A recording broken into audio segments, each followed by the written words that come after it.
Assalamualaikum warahmatullahi wabarakatuh.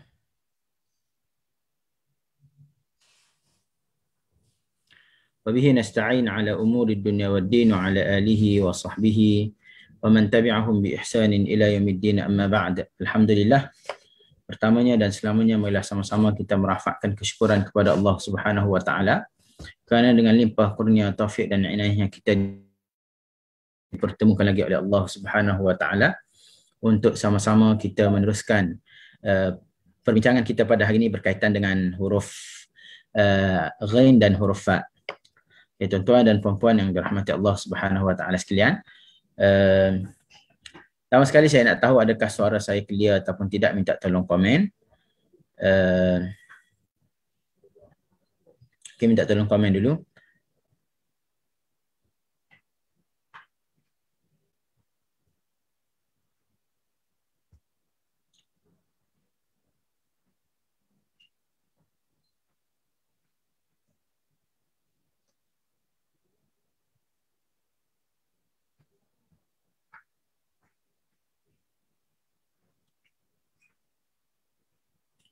Waalaikumsalam warahmatullahi wabarakatuh.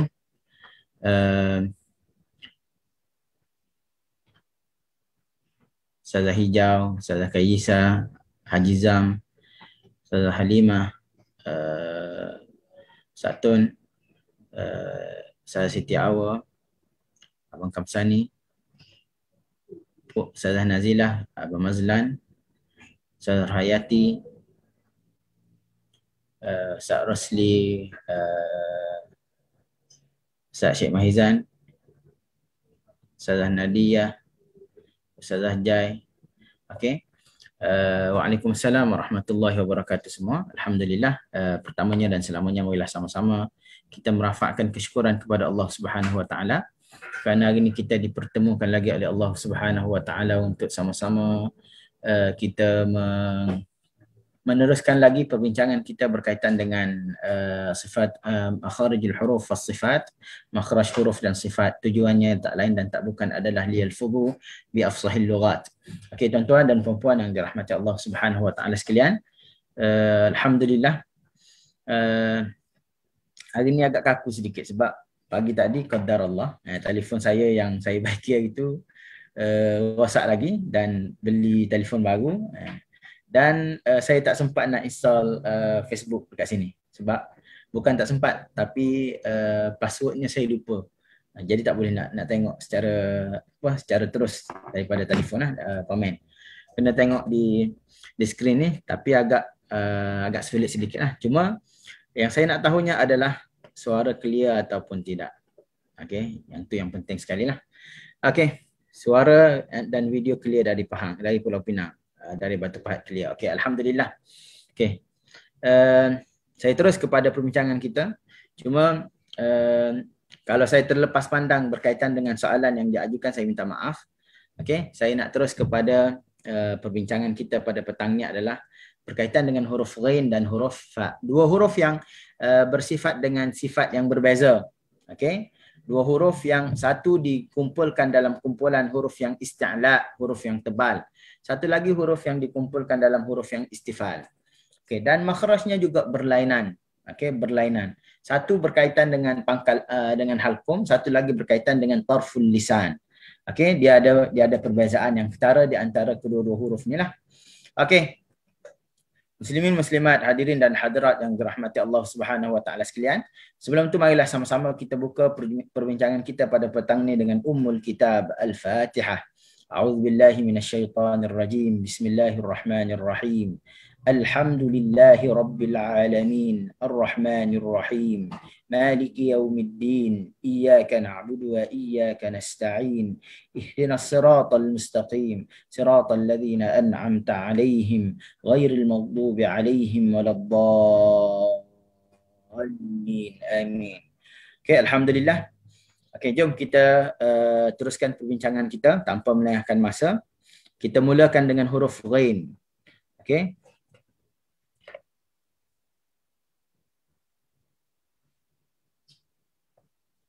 Okey. Ini gambar dia, huruf ghain. Huruf ghain dia macam ain semalam lah, cuma dia ada titik di atas kepala dia. Okey, ni beza dia lah. Cuma makhrajnya berbeza. Makhraj ataupun tempat keluar huruf ain dan ghain ni dia tidak sama. Ain semalam kita tengok dia berada di wasal halq. Okey. Huruf ghain pula dia berada di adnal halq. Adna maksudnya yang paling hampir dengan mulut lah. Okey, adna, awsat dengan aqsa, bawah ni yang paling jauh. Aqsa kenapa? Kerana dia yang paling jauh, paling hujung. Okey, yang huruf kha, huruf ain dan huruf ain dia ada satu lagi pair dia, huruf kha. Okey, dia berada di adnal halq, halqum yang paling atas. Kha, okey, kita nak sebut huruf ghain ni dia tergolong dalam huruf yang pangkal lidahnya terangkat. Pangkal lidah terangkat. Okey, dan hujung lidah dia mendatar, istifal. Okey, ni sifat lidah ketika mana kita sebut huruf ghain. Gha, gha, minal ghalibin. Okey, ghairil maghdubi. Okey, tu antara cara-cara kita sebut huruf kha lah. Okey. Sebelum kita tengok kepada cara-cara menyebut huruf kha secara lebih detail, okey, kita tengok dulu sifat yang ada pada huruf kha, pada huruf ghain, sorry. Sifat yang ada pada huruf ghain. Okey. Ghain. Makhrajnya adalah halqum atas. Halqum atas. Okey, halqum dibahagikan kepada 3. Halqum atas, halqum tengah, halqum bawah. Okey, ada 3. Okey, kita tahu semua huruf halqum ni dia adalah huruf yang jika bertemu dengan nun sakinah wa tanwin maka dibaca dengan idhar lah. Gha. Okey, huruf ghain. Okey, sifat utamanya adalah isti'la. Okey, dia pangkal lidah terangkat. Isti'la ni pangkal lidah. Pangkal lidah terangkat semasa menyebut huruf ghain. Yang kedua rakhawah, ada suara mengalir. Ghairil maghdubi. Setakat itu saja. Dan berkaitan dengan rakhawah ni, dia suara mengalir ni kita kena ingat. Okey? Kita kena ingat bahawa atharus sifah fi hurufiha mutafawit. Okey, kesan sifat. Contohnya sifat rakhawah pada huruf rakhawah dia mutafawit. Dia tidak sama. Okey, dia ada berbeza. Kadang-kadang ada yang panjang, kadang-kadang ada yang pendek, kadang-kadang ada yang berada di pertengahan. Sampai mutafawid dia ni, perbezaan dia ni kita tak boleh nak kumpulkan. Ni kumpulan yang panjang, yang ni kumpulan yang pendek. Tak. Tapi apabila kita buat ataupun kita try praktik sebutan, maka kita tahu ianya adalah tidak sama. Contoh huruf sin, as, kita rasa panjang. Jangan tambah suara, tak. As, shin, ash, zai, az. Tapi cuba kita sebut huruf ha. Habis. Huruf ha, Okey, habis. Huruf ghain, dia berada di pertengahan. Okey, dia berada di pertengahan. Dan apabila sebut huruf ghain ni, tuan-tuan kena ingatlah. Jangan baca belakang tu yang kita bunyi dengan nada yang lain tu kita tak boleh nak datangkan. Sebab dia bukan huruf yang bertawallud ataupun dia bukan huruf yang ada qalqalah ke bukan. Okey, dia hanya huruf rakhawah, mengalir suara saja. Ghairil maghdubi. Jangan sampai baca ghairil maghdubi. Tak boleh lah. Okey, seterusnya dia isti'la. Tapi dia bersifat dengan infitah, hujung lidah mendatar. Okey, sebab itulah isti'la ni ada 2 jenis. Isti'la yang itba' yang terangkat pangkal lidah, isti'la yang infitah. Huruf ghain dia tergolong dalam isti'la yang infitah. Pangkal lidah sahaja terangkat tapi hujung lidah kita mendatar. Okey, pangkal lidah terangkat, hujung lidah mendatar. Okey. Gha. Okey. Satu lagi, dia bersifat dengan jahr. Okey, al-jahru. Jahar ni maksudnya dia tidak ada angin yang mengalir. Tidak ada. Lawan dia hams. Okey. Kita tak boleh baca gha, tak boleh lah, ada angin tak boleh. Okey, dan ismat merupakan sifat yang tidak disifatkan dengan kuat ataupun tidak disifatkan dengan lemah. Cuma dia just nak bagi tahu huruf ini susah keluar daripada makhrajnya. Kita tak ada perbincangan berkaitan dengan ismat. Okey. Di sisi orang Arab sendiri tak ada. Kalau ada orang Melayu yang boleh hurai ismat dengan idlaq ni, dia hebatlah. Okey.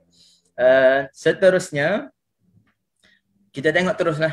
Saya tak nak buka slide satu lagi, takut lambat masa. Okey, ghain ni berapa dia ada sifat kuat dia? Ada dua. Isti'la dan jahar. Al-jahru. Sifat lemah dia ada berapa? Ada dua. Rakhawah dengan infitah. Sifat yang tidak kuat, tidak lemah, ada satu, ismat. Okey, dua-dua satu. Okey. Seterusnya. Okey, setakat tu beres.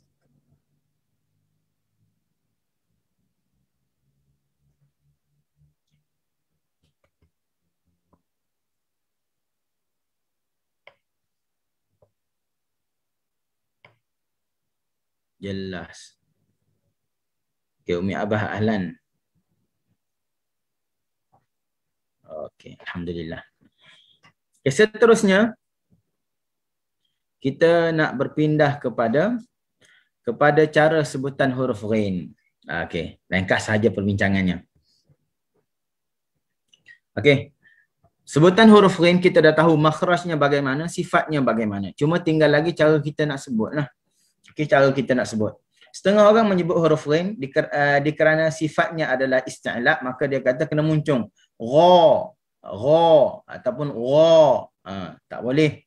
Okey, kena ingat sifir dia adalah fathah, maksudnya fathus syafatain yang perlu kita ulang setiap hari. Kasrah maksudnya kasrus syafatain, dhammah dhammus syafatain. Fathah tadi kena buka mulut. Gha. Okey, bila buka dia telah menafikan sifat muncung mulut. Ingat, buka dia menafikan muncung. Dia tidak akan datang sekali buka dengan muncung. Nak buka macam mana sebab kita dah terkunci dekat sini dah.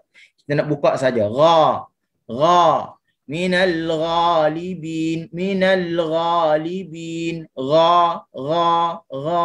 Minal ghalibin. Okey. Ghalabat. Okey, itu huruf ghain bagi atas. Ghain bagi bawah. Ghilaf. Kita sengih dulu. Sebab dia bertepatan dengan kasrus syafatain. Kena pecahkan kedua biji mulut ataupun kena sengih, kena seringai. Ghilaf. Okey. Satu lagi, dhammah. Dhammah maksudnya dhammus syafatain, kena cantumkan kedua bibir mulut ataupun kena muncung. Okey. Ghulibatir rum. Ghulibatir rum. Okey, kena muncung. Kena. Kita tak boleh nak baca tak apa, tak muncung, tak sengih. Dia bukan bab takalluf, bukan. Ada orang kata tak payah muncung, tak payah sengih, tak payah buka. Dia kata takalluf, memberatkan dalam bacaan. Okey, tak. Dia takalluf tidak takalluf bukan diukur dengan kita. Kita sebenarnya kita belajar Quran ni kita dah rasa takalluf dah berat, susah. Ada huruf yang kita tak pernah sebut dalam bahasa kita. Ada huruf yang kita dah sebut bertahun dah, betul. Tapi rupanya salah kita sebut. Kita nak ubah tu takalluf berat. Tapi kita kena ubah sebab apa? Sebab takalluf tu bukan diukur dengan takalluf kita ataupun kita rasa berat kita tak. Tapi takalluf diukur dengan takallufnya orang Arab. Okey? Kita kena baca seperti mana? Bilhunil Arab, dengan orang Arab. Okey, walau suara kita tak sama tapi makhraj sifat. Okey, cara yang kita sebut tu dia akan jadi dia membawa kepada kefasihan yang dituntut dalam bacaan Al-Quran Al-Karim. Okey, maknanya kita kena adjust biar apa yang kita baca ni menepati makhraj, menepati sifat, menepati talaqi yang kita talaqi ataupun menepati apa yang kita pelajari lah. Okey. Satu lagi sukun. Satu lagi sukun ni saya dapati dalam surah Al-Fatihah ada di kalangan kita baca banyak ragam lah. Ada yang baca ghairil maghdu muncung. Ada yang baca ghairil maghdu ada juga. Ada yang baca ghairil maghdu, dia sengih. Ada juga. Okey, sebenarnya tiga-tiga ni adalah salah lah. Kerana ianya tidak menempati sifat. Yang kita nak adalah ghain sukun dan datangkan rakhawah, datangkan tak ada angin, datangkan istifal, datangkan isti'la. Okey, maka kita baca ghairil maghdu. Jangan sampai baca maghdu, tak boleh lah. Okey, gha, bukaan mulut untuk huruf ghain luas. Ghalabat. Okey, minal ghalibin. Okey, boleh? Setakat tu untuk huruf ghain dan saya rasa cukup untuk perbincangan kita pada petang ni. Cuma kena ingat, jangan baca tawallud, jangan bunyi maghdu ataupun jangan sengih semasa sebut huruf ghin kecuali ketika bahagian depan, bahagian bawah, dan jangan muncung kecuali bahagian depan. Okey, masa buka jangan muncung walaupun alasannya nak tebal, tak, dia tersalah memahami konsep. Okey, salah memahami konsep, maka dia kata kena baca dengan muncung, tak, bukan. Okey, kena ingat fathah maksudnya apa? Fathus syafatain, asalnya begitu kena buat, kena buka. Okey, dan tuan-tuan boleh tengoklah. Okey, boleh search dalam internet, dalam YouTube, tengok bacaan orang Arab yang fasih lah. Okey, bacaan dia, mulut dia buka. Okey, kita nampak dia sengih, kita nampak dia muncung. Okey. Alhamdulillah selesai untuk huruf ghin, dan saya mengharapkan pembintangan saya petang ni jelas berkaitan dengan huruf ghin. Dan okey, kita tengok kepada huruf fa pula. Okey, huruf fa ni, huruf fa, kita tengok makhraj bagi huruf fa. Kita kena sandingkan setiap hari dua-dua untuk kita habiskan perbincangan kita sebelum raya lah, sebab ada hari-hari yang saya tak dapat nak live bersama dengan tuan-tuan. Jadi akhir-akhir ni kena double lah. Okey, huruf fa. Huruf fa ni tuan-tuan, huruf yang dia bersifat dengan izlaq, farra min lubbin. Okey, dia senang keluar. Kalau perasan huruf yang kat depan-depan ni semua huruf yang bersifat dengan izlaq lah. Okey. Pertama huruf fa, hujung lidah diletakkan, hujung gigi, sorry, dia bukan lidah, dia hujung gigi atas diletakkan dengan bibir bawah yang basah kat dalam tu. Okey, bukan kat depan. Ada orang baca af, tak boleh, kena baca af. Okey, kita kena ambil bibir bawah. Okey, yang basah ni kat dalam ni, af. Okey, ni makhraj bagi huruf fa. Maknanya lidah kita relax. Okey, tapi yang bekerjanya adalah hujung gigi atas dengan bibir bawah yang basah. Fa. Okey, selesai untuk makhraj. Kita tengok sifat yang ada pada huruf fa pula. Okey.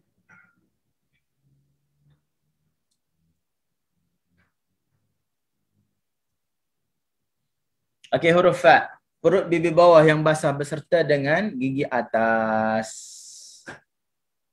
Perut bibir bawah yang basah. Ini. Bibir bawah yang basah.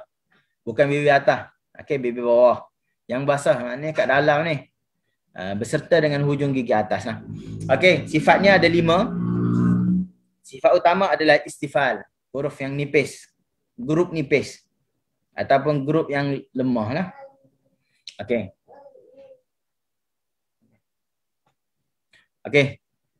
Seterusnya dia bersifat dengan rakhawah, ada suara mengalir, af. Okey, dia bersifat dengan hams, ada angin yang mengalir. Dia bersifat dengan infitah, lidah mendatar, hujung lidah mendatar. Maknanya kita akan sebut af. Dalam sebutan kita ni, pertama hujung gigi atas dia akan kena dengan bibir bawah yang basah. Yang kedua, dia akan pangkal lidah terletak, dia tidak terangkat sebab dia huruf nipis. Akan mengalir suara, akan mengalir angin, dan hujung lidah juga kita mendatar. Okay, lidah kita relax sahaja. Af. Dan dia pun senang keluar, sebab itulah nama sifatnya ismat. Okey.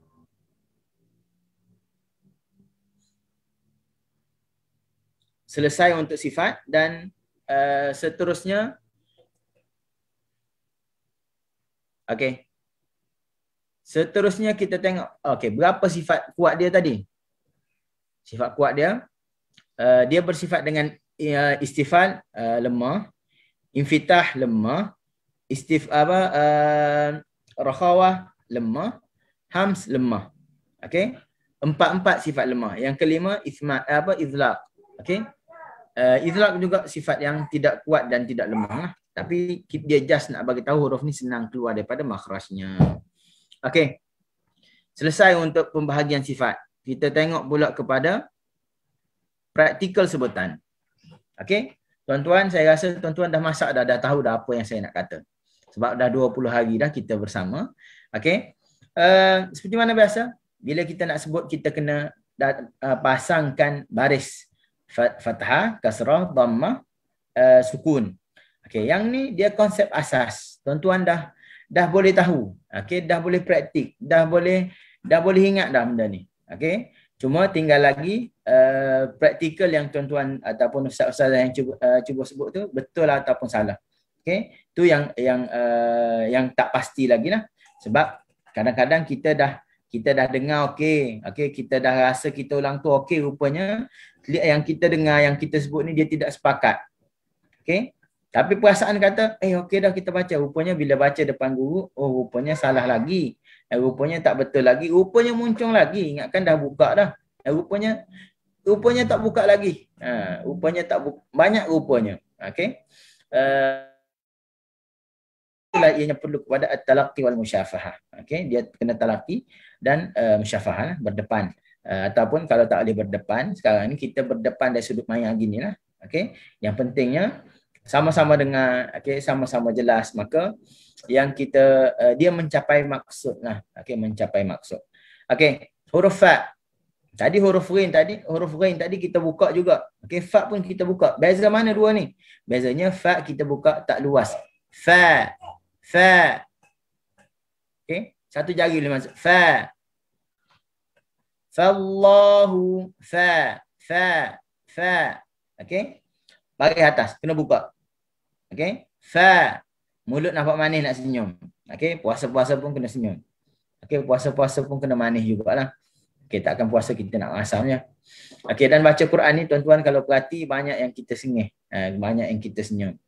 Okey. Barulah hati kita rasa tenang nak baca Quran ni. Baca Quran tapi masam. Itulah baca sikit rasa malah. Okey, sebab kita baca dalam perasaan masam lah. Okey. Fa. Buka. Baris bawah. Sengih. Fi. Fa. Fi. Okey. Baris depan.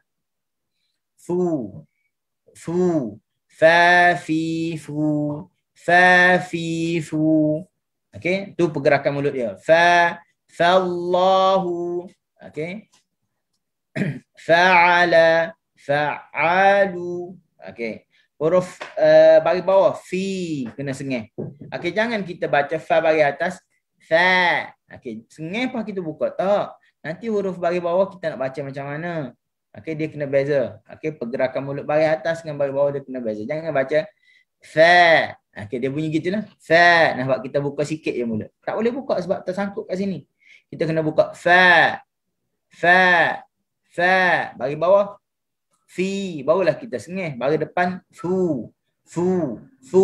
Okey, ada setengah orang baca fa, fi, fu.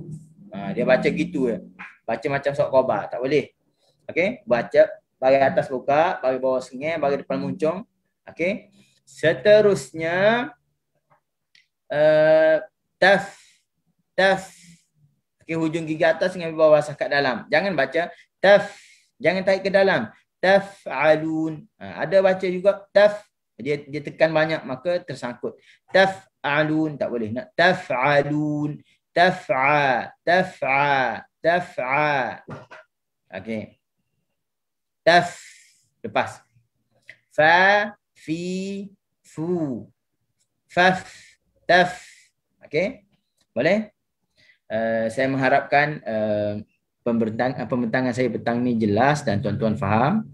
Okey. Saya nak baca komen. Kalau ada komen, ada persoalan boleh.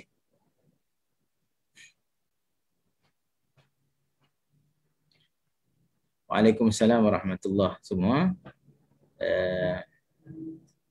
Fa gigi kacip atas bersentuh perut bibir bawah yang basah. Kena ingat. Bibir bawah yang basah. Okey. Tak ada komen hari ni. Tersekat.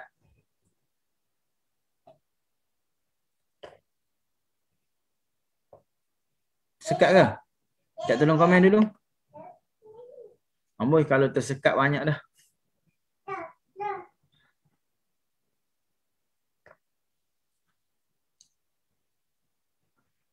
Tersekat ni komen. Sorry silap baca. Okey. Disebabkan komen dengan saya tak naik hari ni. InsyaAllah saya husnuzan dengan tuan-tuan faham apa yang cuba saya bentangkan pada petang ni. Mudah-mudahan memberi manfaat kepada tuan-tuan dan perempuan dan juga kepada saya lah. Sebab saya boleh ingat banyak benda kerana saya selalu mengulang. Okey. Ma takarrara taqarrara. Apa yang selalu kita ulang kita akan ingatlah. Okey. Dan seperti mana saya sebut juga Okey, cara terbaik untuk belajar adalah dengan cara kita mengajar. Dan kena ingat satu lagi, kita walaupun kita rasa kita bacaan kita dah cantik sangat pun, tapi kita kena belajar lagi lah. Okey, belajar dan terus belajar lah. Okey, pesanan untuk diri saya dan tuan-tuan. Dan insya-Allah kita berjumpa lagi pada esok hari pada waktu yang sama untuk kita membincangkan huruf yang berbeza lah. Okey, fama kana khairan fahuwa min indillah, fama kana syarran wa dha'fan fahuwa min qillati ilmi wa dha'fi nafsi. Aqulu qawli hadha wa astaghfirullahal azim li wa lakum. Wassalamu alaikum warahmatullahi wabarakatuh.